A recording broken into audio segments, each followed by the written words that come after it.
Mahkamah Agung menolak kasasi yang diajukan artis peran Rezky Aditya. Keputusan ini dikeluarkan Mahkamah Agung atau MA pada 23 Mei 2023.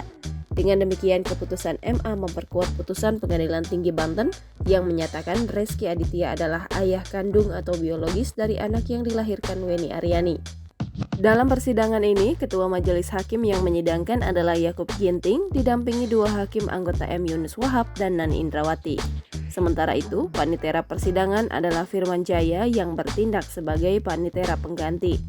Pihak yang mengajukan gugatan atau kasasi dalam hal ini adalah Rezky Aditya Drajatmoko, sementara Weni Aryani Kusumawardhani menjadi pihak yang dituntut. Dengan adanya keputusan ini, polemik atas siapa ayah kandung atau biologis dari anak yang dilahirkan Weni Aryani berakhir. Rezky Aditya adalah ayah kandung atau ayah biologis dari anak yang dilahirkan Weni Aryani dan mengikat secara hukum. Sebelumnya, kisruh seputar pengakuan status anak antara Rezky Aditya dan Weni Aryani telah berlangsung lama.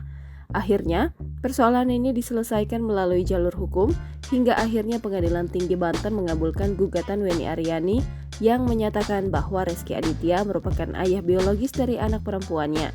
Merasa tak puas dengan putusan Pengadilan Tinggi Banten, Rezky Aditya mengajukan kasasi ke Mahkamah Agung tapi akhirnya ditolak. Jangan lupa subscribe, share, komen, dan like ya!